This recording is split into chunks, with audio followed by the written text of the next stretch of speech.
Je suppose que les données, vous les connaissez. C'est un système habituel avec deux premières feuilles où il y a les données et après les questions qui sont dans les feuilles sur votre droite. La première question qui nous occupe, c'est celle-ci.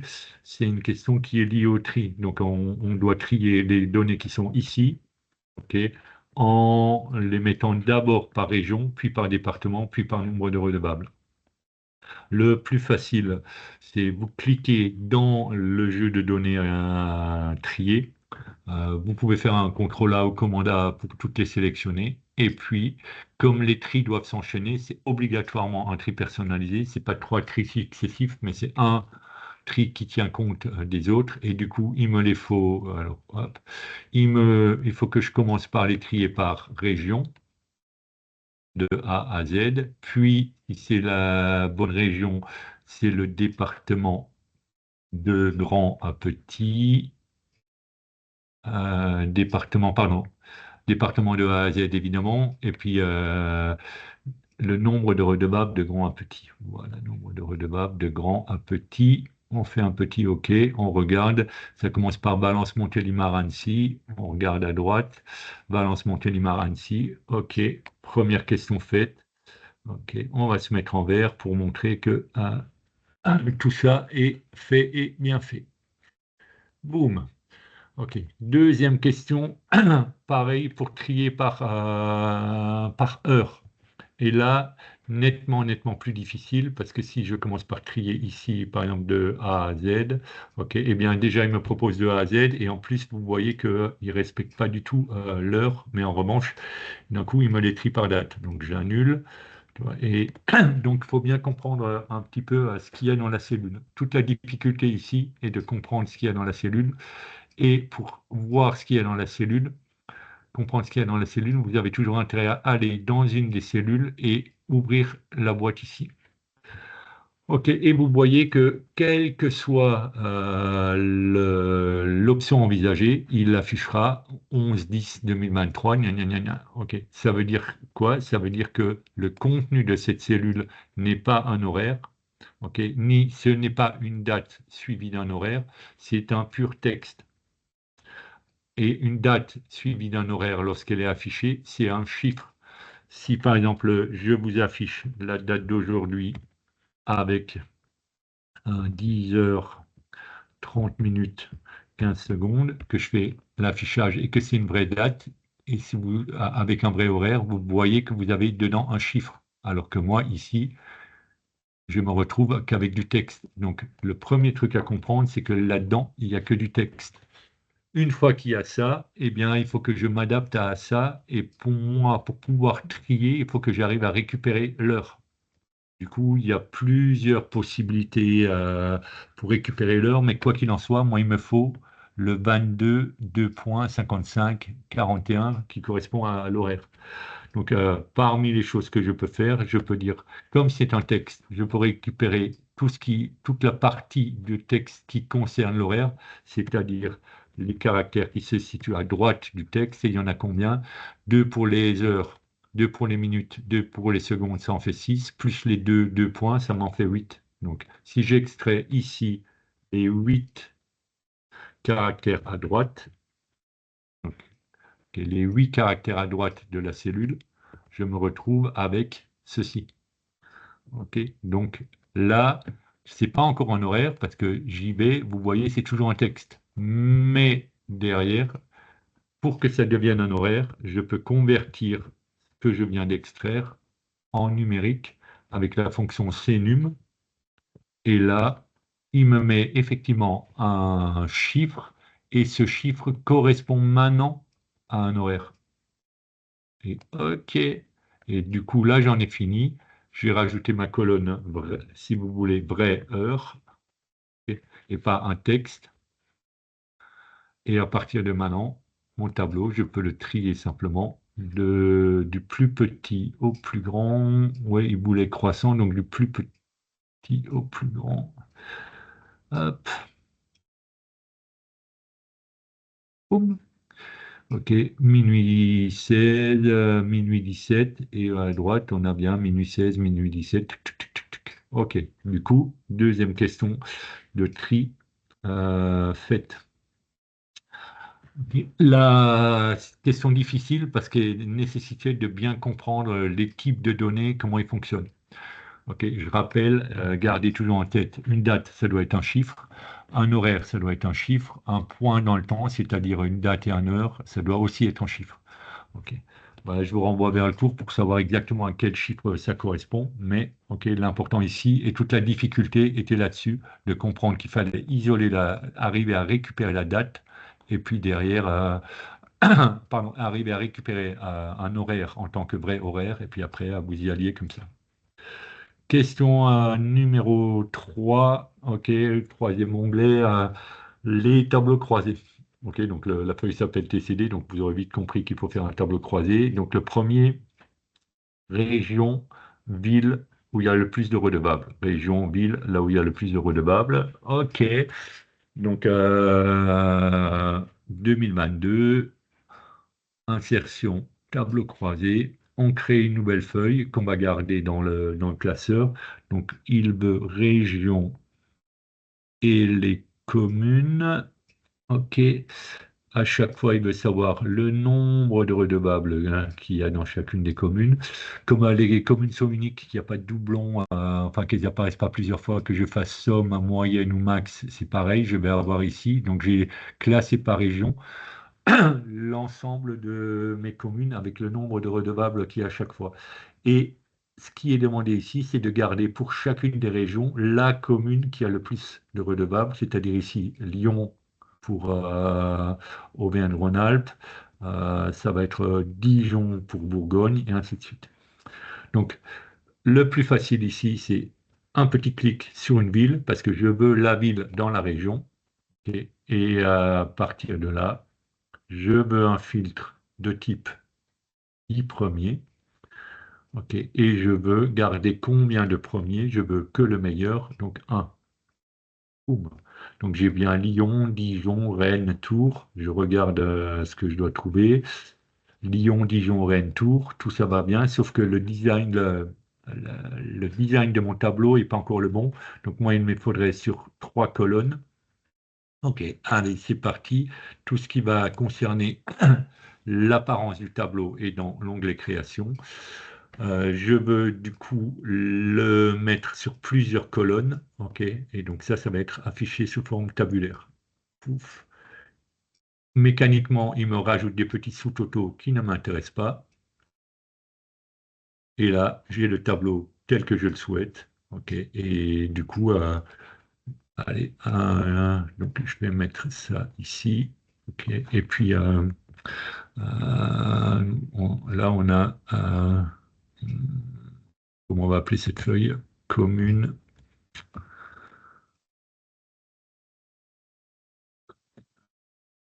pardon, commune, max, région. Ok, région. On a trop. Ok, et du coup, je peux faire ça. Je copie. Je vais sur ma feuille TCD et à la limite, je le colle ici et ça va aller tout bien. Et ça va, zut, ça se met dessus. Donc là, je le mets à droite. OK, et voilà. Ou alors, vous pouvez ici me mettre simplement voir feuille et puis vous mettez le nom de la feuille, voir feuille commune au max région. Peu importe, moi, à un moment, il faut juste que j'arrive à voir votre tableau croisé où vous l'avez mis. Le deuxième, dans ce cas-là, vous n'avez pas besoin de me le coller ici. Le deuxième, c'est pour Île-de-France. Donc, Île-de-France va aller en filtre. Les redevables, OK. Donc, l'impôt moyen classé par tranche, entre 5 000 et 20 000. OK. Et puis, en proportion, nombre de personnes qui payent cette tranche-là. Donc, ici, ce truc-là, ça veut dire qu'en Île-de-France, pour les gens qui payent l'impôt sur la fortune en Île-de-France, euh, un peu moins de 7% payent entre 17 500 et 20 000 euros. OK. Allez, et du coup, on est parti. Insertion tableau croisé. On veut donc le nombre de redevables. On veut se limiter à la région Île-de-France. Nous avons quoi ici? Ils sont où? Elle est là. Mon Île-de-France. Hop. On veut. Ah, c'est pas ça qu'on veut. C'est l'impôt qui paye. OK. Donc on veut l'impôt payé, OK, par les contribuables en Île-de-France. Et on veut savoir combien euh, de personnes sont dans chacune des tranches. Donc on veut additionner le nombre de redevables. Boum. Voilà. OK, donc ici, ça veut dire qu'il y a 140, en Île-de-France, il y a 143 personnes qui payent en moyenne 6 800 gna. Et du coup, je n'ai plus qu'à regrouper à cet endroit-là. On voulait partir de, je pense, 5 000 à 20 000 par tranche de 2 500.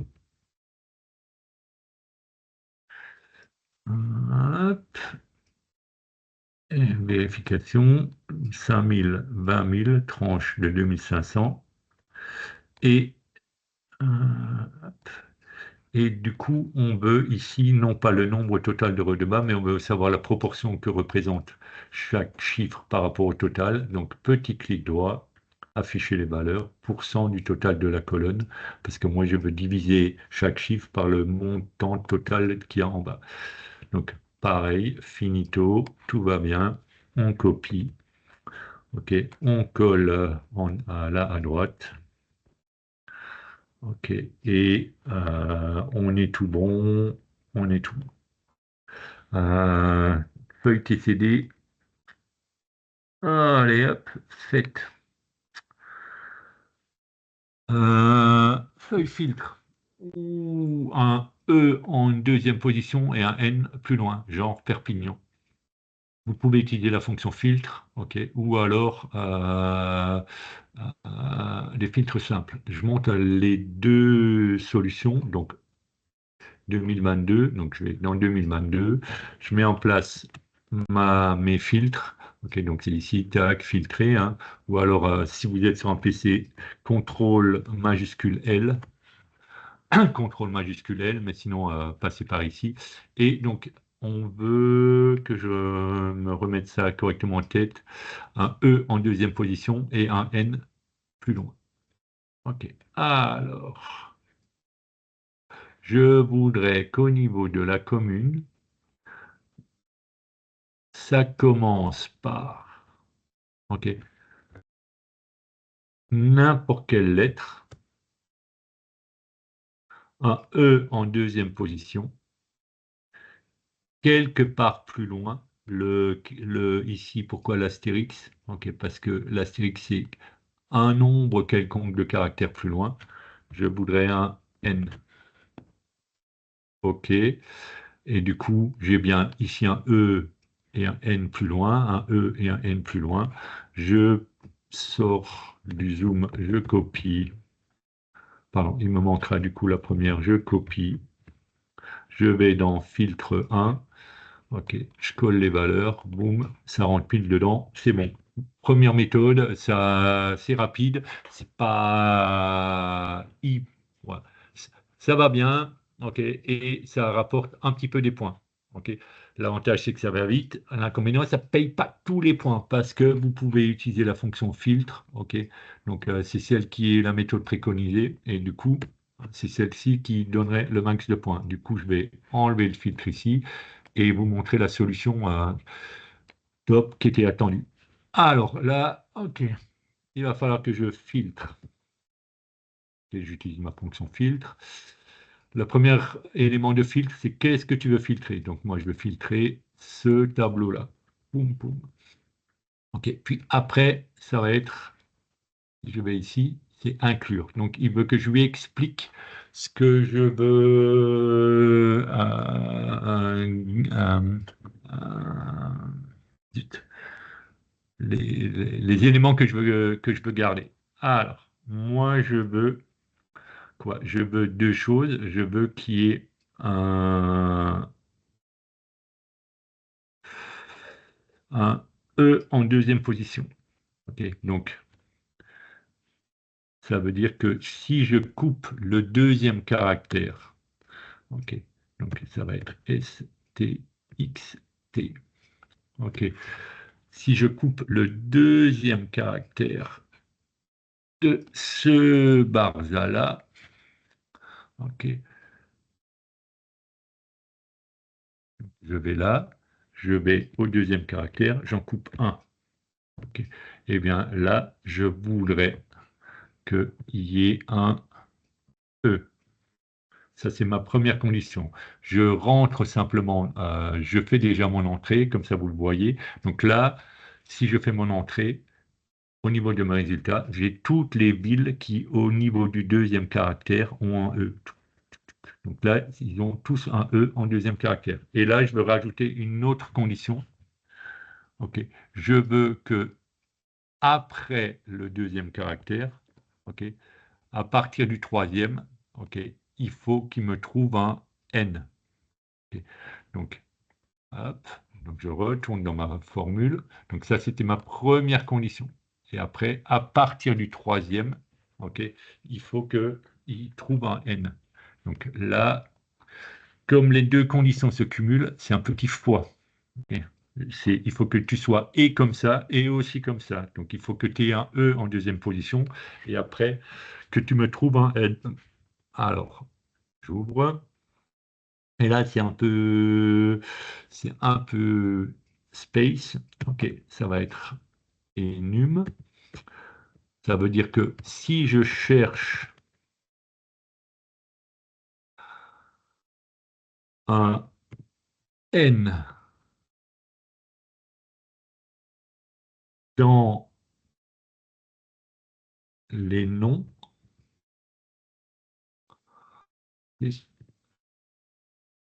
à partir du troisième caractère, il je trouve, faut que je le trouve. Ça veut dire que le résultat de recherche, c'est à quelle position il trouve un n s'il y en a un. Alors, de deux choses l'une, soit il en trouve un et me sort en chiffre, et du coup, c'est bon pour moi, c'est numérique, et donc ça veut dire qu'il y a un n. Sinon, il sort une erreur, et dans ce cas-là, ok, il ne m'intéresse pas. Donc là, c'est comme ça que je vais pouvoir lui dire, ok, je cherche un n après, ok, la deuxième position. Pim pam poum. Je pense qu'on n'est pas si mal. Et on n'est pas si mal.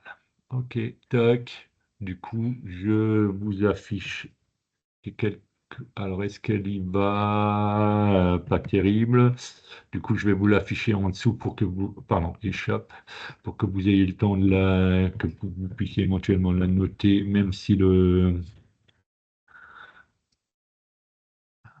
Ok, hop, tac, tac, tac, tac, tac, tac. Et en gras, comme ça. Donc, dans le tableau, ok, en coupant la deuxième lettre du nom des communes, et je dois avoir un E. Et si je cherche à partir de la troisième position un N, ok, je dois le trouver. Donc voilà. La différence de points, soit vous connaissez le fonctionnement de la fonction filtre, et là c'était quand même assez subtil et ça allait au bout. Sinon, n'hésitez pas à toucher ne serait-ce que la moitié des points, mais en quelques secondes, parce qu'une formule comme ça, si tu n'as pas l'habitude, tu vas quand même mettre un tout petit peu de temps avant de l'élaborer. Mais en tout cas, quoi qu'il en soit, on est allé au bout, peu importe la méthode, et tac, on peut mettre un petit onglet vert. Youpi, youpi, et en bas de l'avant. Filtre 2 ouh, commune d'Île-de-France avec plus que 1000 redevables et toutes les communes de Bretagne. Donc, Île-de-France, si c'est en Île-de-France, il y a plus que 1000 redevables. Et sinon, tu me prends les Bretons, n'importe lesquels. Impossible de faire avec des filtres. Alors, des techniques. La moins bonne, ok, c'est de le faire en deux fois.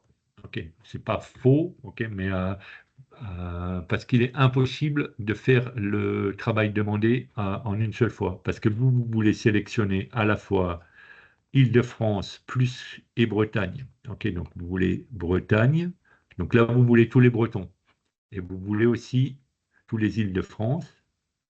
Ok, il est où? Voilà, tous les IDF. Ok. Mais les IDF, ils doivent être plus grands que 1000. Et du coup, si je mets ici filtre supérieur à, je vais avoir les Bretons supérieurs à 1000 et aussi les Île-de-France. Et moi, je ne voudrais pas imposer de conditions sur les Bretons. Donc ici, vous n'avez pas le choix. Vous ne pouvez pas le faire en une seule fois. Alors, soit vous le faites en deux fois. Vous dites, OK, je prends d'abord que les Bretons. Ouf, tac. Je les copie. Je vais dans mon filtre de... OK, je les colle. Et puis après, ah zut, je retourne. OK, là, ce coup-ci, je prends plus les Bretons, mais les Île-de-France. OK, boum, je prends tous ceux qui sont supérieurs à 1000. Supérieurs à 1000. 1, 2, 3. OK, hop, je les chope, je les copie. Je vais dans mon filtre 2, je les claque en dessous, coller des valeurs, et boum. Ça marche, ok, ça paye un peu. Ok. Deuxième méthode, ok. Deuxième méthode, c'est, ok, si tu ne peux pas filtrer en un coup comme tu veux, ok, alors euh, que tu es obligé d'enchaîner les filtres, il y a une manière de le faire qui est de passer par les filtres avancés. Ok, les filtres avancés sont dans l'onglet données et sont ici, filtre avancé, filtre avancé. Pour pouvoir faire un filtre avancé, ok, donc je vais aller ici, j'enlève mes filtres. Les filtres avancés, ok, vont fonctionner de la manière suivante. Tu vas avoir la base à filtrer, plus, ok, ce qu'on appelle une zone de critères. La zone de critères, ça va être là où tu vas expliquer à Excel ce que tu veux garder. Donc nous, on a deux critères. Ok, on a un critère qui porte sur la région. Ok. Boum. On veut que la région soit Île-de-France, soit Bretagne, et on a une condition sur le nombre de redevables. Boum. Boum. Ok, et puis là, je vais juste écarter pour pas que... voilà, hop. Voilà. Ok, nombre de redevables. Et ça marche de la manière suivante. Donc, tu as ta base, tu as ta zone de critères qui est ici à droite, et tu dis, OK, je veux qu'au niveau de la région, ce soit Île-de-France et le nombre de redevables doit être supérieur à 1000.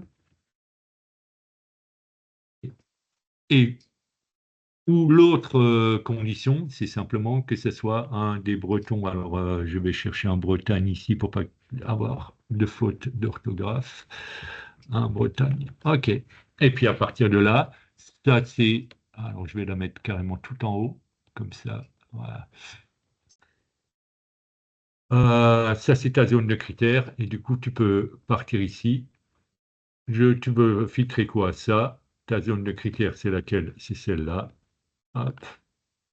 OK. Et là, du coup, il m'a filtré les deux en une fois.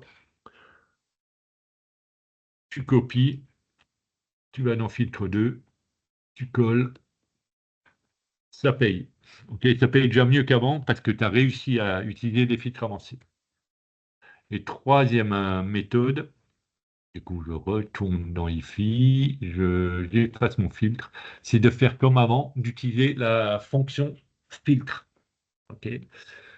Égale filtre. Hop, tu veux filtrer quoi? Ce tableau-là. Boum. Tu veux quelles conditions? Alors, tu veux soit que là-dedans, ça soit égal à Bretagne, Bretagne. OK. Je fais déjà mon entrée pour vérifier que ça marche. OK. Là, j'ai bien, donc, cool, j'ai déjà bien tous mes Bretons. OK. Hop. Du coup, ça démarre où? Ça démarre là. Ça, c'est ma première condition. Tac. Voilà. OK. Et j'ai une deuxième condition. Il faudrait que ça soit Île-de-France et plus que 1000 salariés. Donc, si tu veux rajouter une deuxième condition, garder cela ainsi que cela, c'est un petit plus. Et là-dedans, je vais avoir besoin de deux choses. Je vais avoir besoin que ça soit en Île-de-France, donc que là-dedans, boum, ça soit égal. Alors, on va essayer de ne pas faire de faute d'orthographe. ILE-DE-France, Île-de-France. Un, et aussi, donc ça c'est première, et aussi, donc un petit multiplié, parce qu'il faut les deux conditions doivent être remplies en même temps. Le nombre de redevables, ça doit être ce barza-là, que là-dedans, ça soit supérieur à 1000. Je ferme mon crochet, je ferme mon deuxième et je ferme le tout. Séquence émotion. Alors, ok. Alors, on est pas mal, on a bien Île-de-France et Bretagne, et du coup, j'ai un petit souci sur, mais il me manque un zéro, tout simplement. Ah, ok. Ça y est, nous y voilà. Donc, des Bretons, première bout, et après, ici, Île-de-France, et le multiplier, c'est parce que je veux que des Île-de-France et aussi garder que ceux qui ont plus que 1000 salariés, 1000 redevables. Petite subtilité, enfin la subtilité ici, il faut bien faire attention à la gestion de ces parenthèses. Avec je veux que tu sois comme ça et que je te garde aussi si tu es comme ça, c'est un plus. Et si je veux que pour te garder que tu sois comme ça et comme ça, les deux conditions doivent être remplies en même temps, c'est un fois. Et voilà, filtre 2 qui est plié. Bim. Ok, passons aux mises en forme conditionnelles. Mise en forme conditionnelle. Ok, dès que la région change, ok, eh bien, le coloriage s'inverse. Donc, tu as une espèce d'alternance orange-blanc, orange-blanc, orange-blanc. Alors, dès qu'il s'agit de faire des alternances, le gros classique, ok, ça va être de tester la parité, ok, c'est le caractère pair ou impair d'un élément, ok. Donc, qui te ferait colorier tous les pairs d'une couleur et tous les impairs d'une autre couleur. Vu que toi, tu veux deux couleurs, donc c'est l'astuce classique, elle est autour de la parité. Et ici, on vous a facilité le truc, ok, avec cette colonne-là où tu vois à chaque fois que tu changes de région, ok, hop, tu augmentes d'un numéro et du coup, tu fais impair, pair, impair, pair, ok, et du coup, tu vas t'appuyer sur ça. Allez, c'est parti. Tu prends tout le monde. Ok. Tu veux faire une mise. Ah, pardon, ça s'appelle MFC, donc forcément, c'est une mise en forme conditionnelle. Boum, la voici. Et forcément, il faut que tu passes par une formule. Donc, nouvelle règle, utilise, détermine une formule. Et un truc du type, tu peux faire un truc du type si. Et alors, j'ai chaque fois un doute, je crois que c'est et point pair.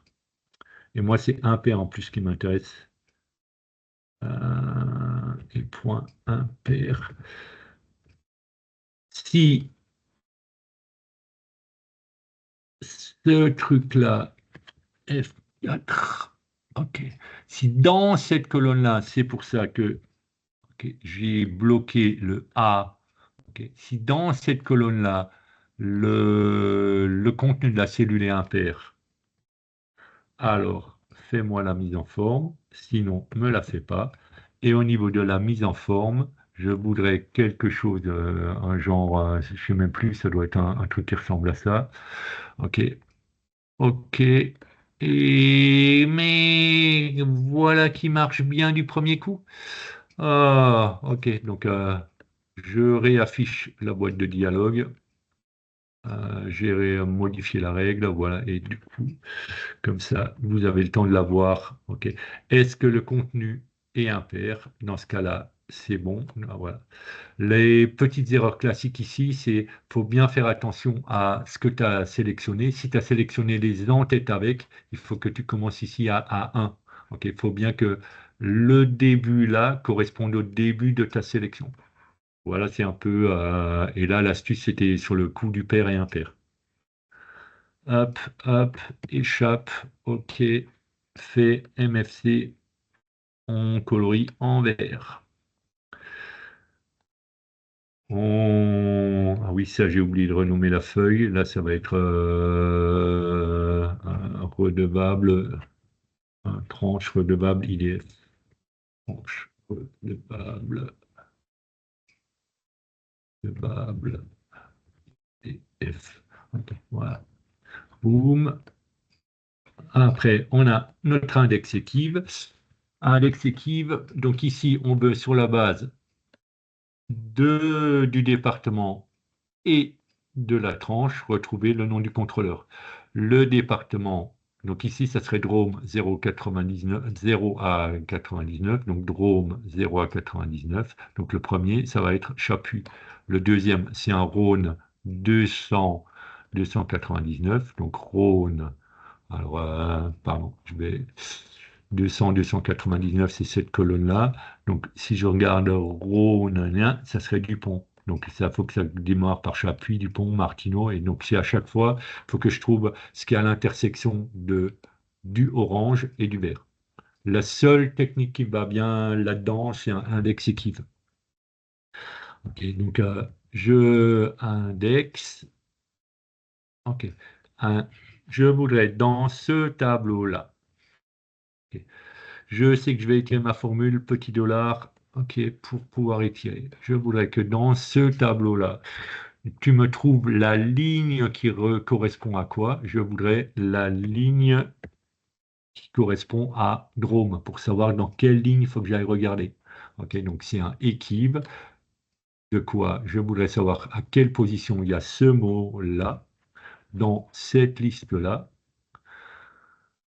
J'étire, il me faut les dollars et je veux une correspondance exacte. Le petit zéro, c'est je veux trouver une correspondance exacte au niveau de mon équipe. Et puis, dans l'autre, pour la colonne, ça va être quoi? C'est aussi un équipe. Je voudrais, pour savoir quelle colonne je dois retenir, eh bien, ça va être la colonne qui correspond à la position de ce mot-là dans cette liste-là.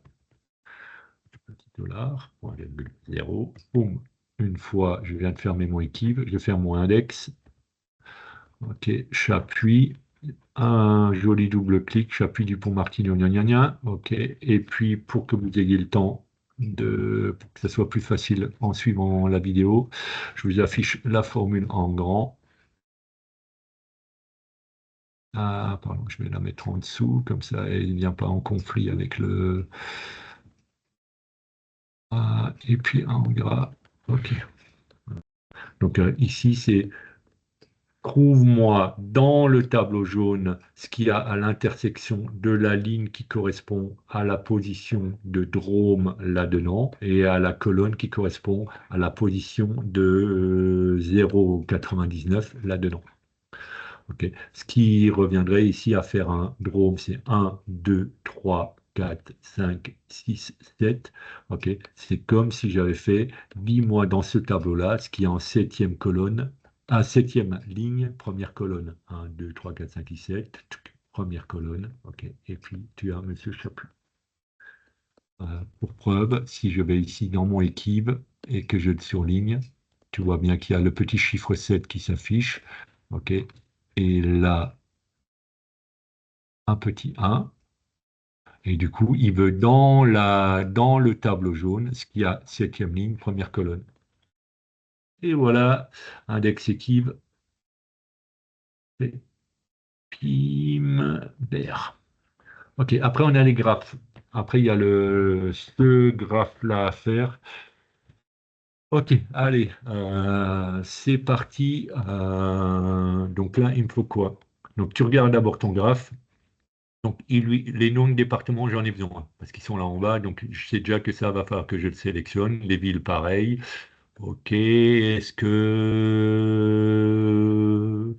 j'ai besoin du haut? Non, j'en ai pas besoin parce que nulle part. Ok, j'ai département, commune, impôt. Ça apparaît pas dans mon truc. Donc, en fait, ça va être utile que si tu as besoin d'une légende. Donc, ici, on y va, on le prend pas et c'est insertion. Et après, au niveau du graphique, c'est quoi? C'est un graphique, ce genre-là. OK. On démarre, on est et on compare maintenant. OK. Hop, je me mets à peu près à dimension. Alors, euh, le bas, ça a l'air pas si mal. OK. Éventuellement, la police est un peu grande. Du coup, je vais peut-être, en tout cas, la mettre en gras et puis la baisser. Euh, ok. D'un caractère, donc ça commence à ressembler. Deuxième truc, donc là, la partie basse, c'est faite. Là, j'ai un titre. Est-ce que j'en ai besoin? Non. Du coup, je le vire. Euh, qu'est-ce qui... Ok, je procède par ordre. L'axe là, il démarre à 6005, il finit à 11005. Et moi, c'est pas bon, donc j'y vais. J'attrape mon axe. Et si j'arrive pas à l'attraper bien comme ça, tu vas dans mise en forme et tu as ici toute la liste, ok, des éléments que tu as dessus. Donc toi, tu vas attraper l'axe vertical, ok, et puis tu veux le paramétrer en disant qu'il commence à 6500, ok, et il finit à 11500. Ok. Il fait des sauts entre chaque graduation, non pas de 500 mais de 1000. Ok. Et à l'intérieur, tu en as un, deux, trois, une tranche, deux tranches, trois tranches, quatre tranches. Ça veut dire que en l'axe secondaire, c'est 250. Ok. L'axe principal, c'est tous les combien et mes dégradations. Ça va être les gros rouges, enfin ce qui est les lignes qu'on va mettre en rouge. Et le secondaire, c'est les petits pointillés. Ok. Hop. Voilà. Donc ça c'est pas mal. La police trop petite, du coup, voilà, la police trop petite, on augmente. Ici, en revanche, c'est pas en gras. Ok, voilà, ça a fait hop, la zone de traçage. C'est ce que j'ai sélectionné actuellement. Je voudrais qu'elle soit joliment remplie en jaune. Bim. Ok. Je voudrais que les traits, donc le quadrillage principal, c'est le nom de ce truc-là, ils se mettent en trait plein rouge et puis bon, c'est à peu près bon. Et après, je voudrais moi afficher le quadrillage secondaire. Donc je veux faire les petits pointillés bleus. Ok. Donc ici, je regarde. Est-ce qu'il est déjà là? Non, j'ai que le quadrillage principal, j'ai pas le quadrillage secondaire. Du coup, il faut que j'ajoute un élément à mon graphique. Donc, c'est dans Création, Ajoute. Je veux, donc c'est du quadrillage horizontal. Alors, bizarrement, ils l'ont appelé mineur, alors que ailleurs, ils l'appellent secondaire, mais en tout cas, c'est à cet endroit-là. Et du coup, tu vois qu'il y a les petits trucs blancs. Ici rajouter. Je peux soit les attraper comme ça au clic si ça marche, sinon t'hésites pas, tu vas ici, secondaire, et là il vient de te les sélectionner.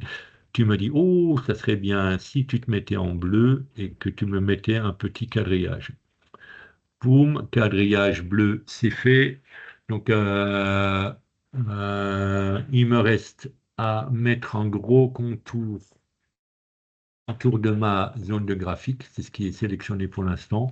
Donc je voudrais une bordure de type très plein rouge, ok, un peu épais, poum, poum, poum, poum, poum, poum, poum. Ok, allez, encore un petit coup, et avec des bords arrondis, qui est la petite option qui est tout en bas. Ça y est, on est quasi au bout. Il nous reste plus qu'à mettre les barres à la bonne largeur et à nos étiquettes de données sur fond blanc. Les barres de données, tu les sélectionnes. La largeur de tes barres, tu vas pouvoir la régler à cet endroit-là. À cet endroit-là, Si je mets 0, ce que je vais faire ici, les barres vont se coller. Donc, moi, je ne veux pas qu'elles se collent. Donc, ça va être ici de l'ordre de, on va mettre 20%. Ça veut dire que l'écart entre deux barres correspond à 20% de la largeur de la barre. Et après, nous, on veut pour tout ce qui est dans le Rhône, ok, que ça se mette en rouge. Là, on n'a pas trop le choix. Il faut colorier individuellement chacune des barres. Donc ici, tu n'as pas trop le choix. Remplissage uni, rouge. Et, hop. Et puis à côté, tu la sélectionnes. Rouge. OK. Alors, il y a sûrement moyen de faire mieux. Dans création, mise en forme, voilà, remplissage rouge. Voilà, soit tu fais comme ça, toc, voilà, toc. Ah, loupé. Et il me reste quoi? Villeurbanne. Ah, ok. Hop, voilà. Donc ça, c'est juste fastidieux, mais là, il y a pas de truc plus que ça, ou en tout cas, c'est pas demandé ici. Et puis, dernier truc, rajouter les étiquettes de données. Clic droit, ajouter étiquettes de données. Tu les as ici. Tu veux un fond, donc elles se sont mis au-dessus, ce qui est ce que tu veux, ça c'est bien. Et tu veux un remplissage blanc.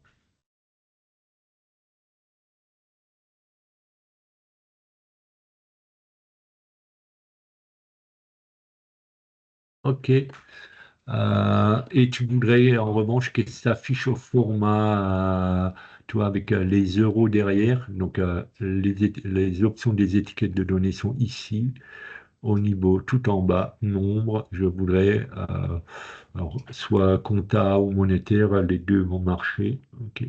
Voilà. Et en revanche, je veux pas de décimale.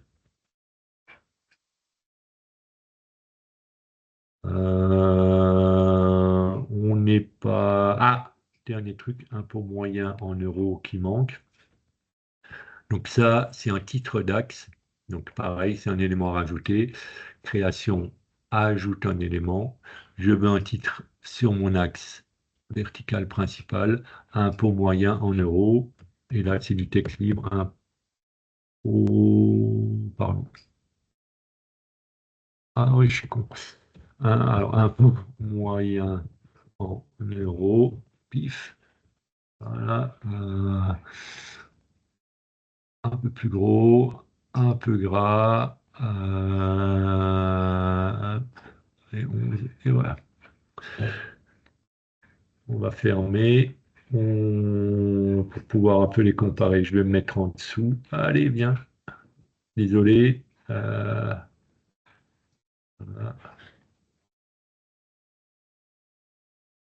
Je dézoome. Ah, ok, je l'écarte un peu. Du coup, j'y vais. Un peu moyen gelé. Les axes, c'est bon. L'écart, c'est à peu près bon. Les couleurs, c'est bon. Allez, finito, finito. OK. Hop, couleur d'onglet, vert. Souriez, on est presque au bout. Graphe 2, c'est le gros morceau. Donc, je ferai une vidéo toute seule parce que c'est une vidéo qui va durer au moins une vingtaine de minutes pour faire celui-ci. Donc, ça sera une seconde vidéo. Je pars directement sur la comparaison des listes. Donc, ici, on te dit, allez de gna gna, sur le plan commune. OK. Trouve-moi les communes qui n'existaient que dans la feuille 2021, celles qui n'existent que dans la feuille 2022 et celles qui existent dans les deux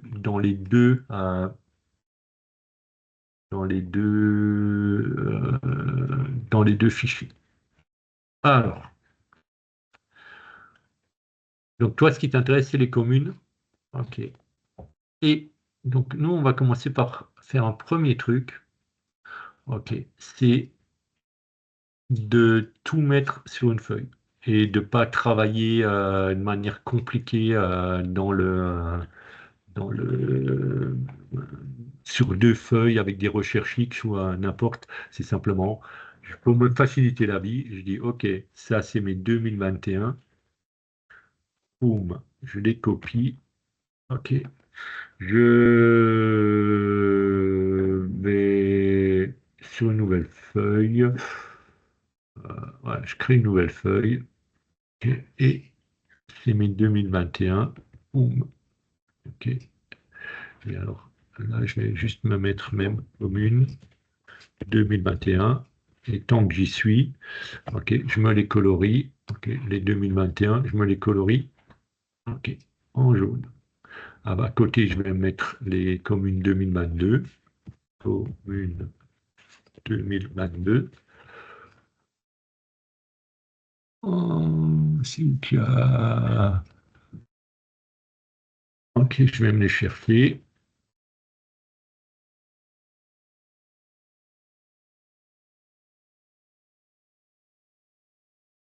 Et, OK, je copie. Je vais là. Je les colle. OK, je les colorie d'une autre couleur, comme ça. Hein. OK. Et puis après, cette feuille, je vais l'emmener là, à l'endroit où je vais faire mes comparaisons. Et je suis là. OK. Euh, pour savoir celle qu'il y a dans les deux, pour savoir les communes qui sont présentes dans les deux, on va commencer par ça, qui est le plus facile. La ruse ici, la plus simple, et c'était un des intérêts de mettre les deux listes sur la même feuille, c'est d'utiliser, de sélectionner l'ensemble des données, donc mai 2021, mai 2022, ok, donc je sélectionne mes deux listes et je fais une petite mise en forme conditionnelle, valeur en double. Ok, boum. Donc dès qu'il y a valeur en double, ok, eh bien ici, ça veut dire que les communes sont présentes dans les deux listes. Quand ça va rester en jaune de ce côté-là, ok, tu vois, eh ben, c'est celle qui n'existe qu'en 2021 et celle qui reste en bleu ici, c'est celle qui reste qu'en 2022. Et, voilà, et ça t'évite d'utiliser tout type de formule et à partir de là, easy, trop easy, tu mets en place un petit filtre, ok, tu dis, et tu filtres par couleur, garde-moi les jaunes, ben, ça c'est celle qui n'existe qu'en 2021, tu copies, hop, equal, ok. Tu veux savoir celle qui existe qu'en 2022. Donc, tu effaces ton filtre. Tu mets ton filtre en place maintenant ici. Tu gardes que les bleus. OK, hop. Tu les sélectionnes. Tu copies. Tu vas sur ta comparaison.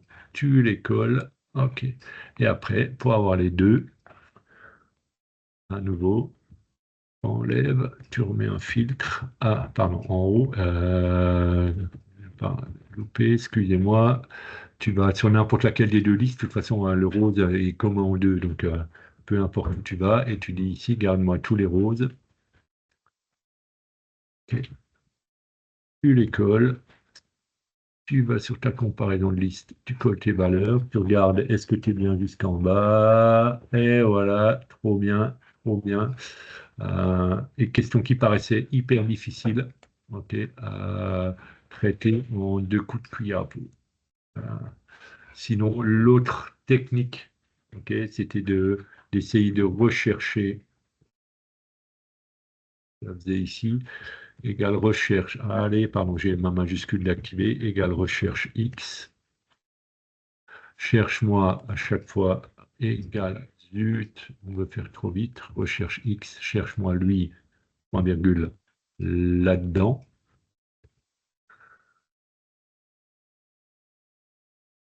Ok, et on peut même faire plus rapide, excusez-moi, cherche-moi ce truc-là,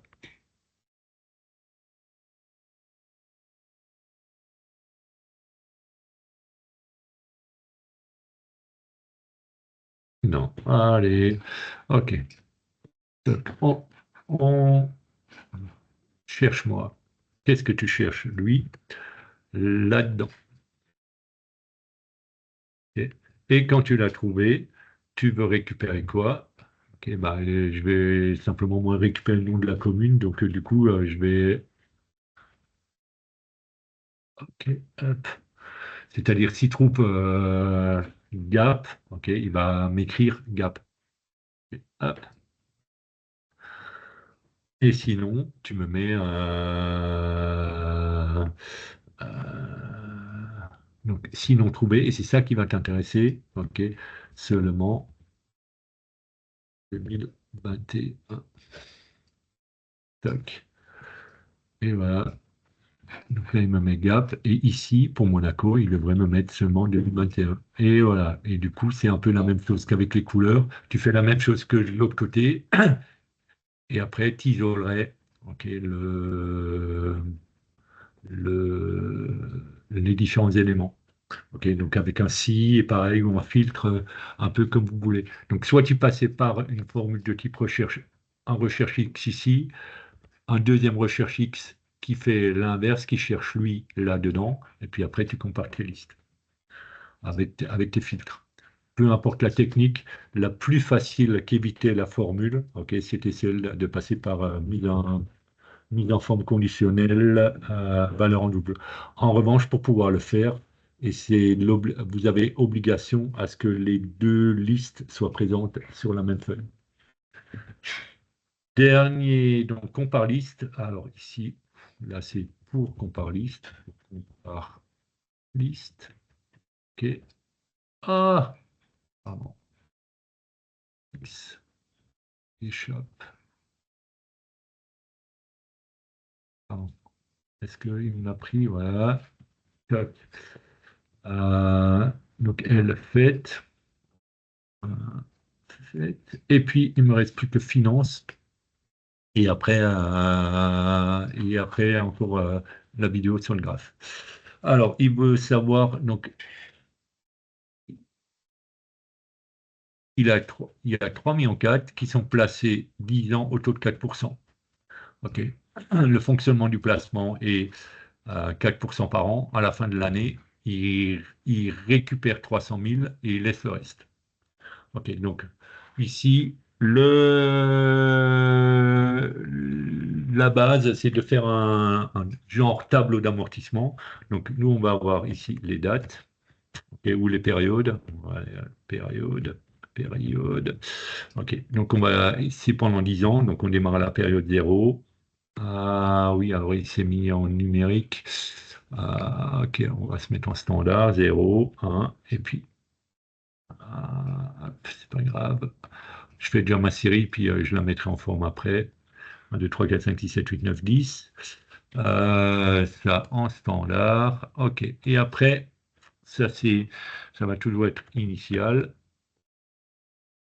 OK. Euh,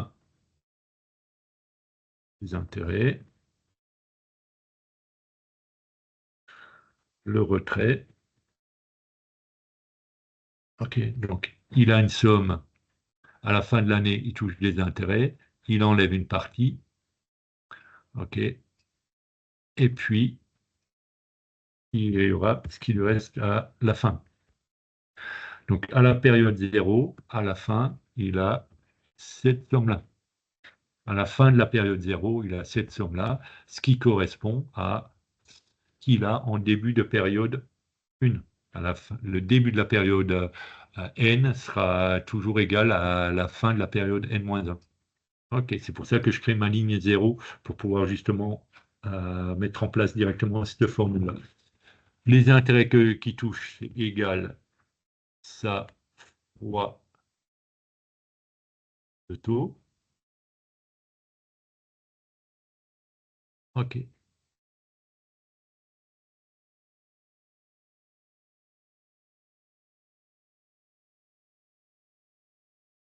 OK. Là, il a touché 136 000 d'intérêts. Il retire cette somme-là, F4. parce que je vais étirer. Et du coup, à la fin, il lui reste quoi? Il y avait, on va le mettre des parenthèses pour qu'on comprenne bien, lui plus lui. OK? Ça, c'est ce qu'il avait avec ses intérêts. Et il a enlevé ça. OK. Et l'intérêt d'avoir fait ça, c'est maintenant tu peux tirer jusqu'en bas. Et à la fin, effectivement, il lui reste 430 998 euros. Hop. Du coup, pour que notre tableau, on va quand même faire un tout petit peu joli, parce qu'il n'y a pas de raison. OK, hop. Et ici, bleu. Allez, un gros fond bleu bien toc avec une police blanche, comme ça. Et puis centrer tout ça, centrer horizontalement, gras, tac. Voilà. Donc là, tu as ton tableau et à partir de maintenant, donc première réponse, c'est celle-ci. OK. Deuxième réponse, il voudrait qu'il lui reste 2 millions là en bas. Et la question, c'est de savoir quel est le taux d'intérêt à mettre ici pour avoir ici 2 millions. Comme j'ai eu la bonne idée d'utiliser cette cellule-là dans, tu vois, si je mets ici 5%, ok, boum, ça bouge. Donc, mon tableau prend bien en compte cette donnée-là. Et du coup, je peux utiliser, et l'endroit que je voulais vous emmener, c'était ici, sur valeur cible, données, analyse de scénario, valeur cible. Je voudrais que dans cette cellule-là, il reste 2 millions, donc 2, 3, 2, 3. Et pour ça, dis-moi quel taux d'intérêt je dois avoir pour pouvoir, en partant de 3 millions 4 et en retirant 300 000 tous les ans, pour qu'il me reste 2 millions au bout de 10 ans. OK, et du coup, il affiche ici 6%. Ah, pardon, zut. OK, je relance juste, j'ai oublié d'afficher le résultat joliment. Analyse de scénario, valeur cible, ici 2 millions, 2 3 2 3. OK, cellule à modifier, ça, tac, OK. Je fais mon OK.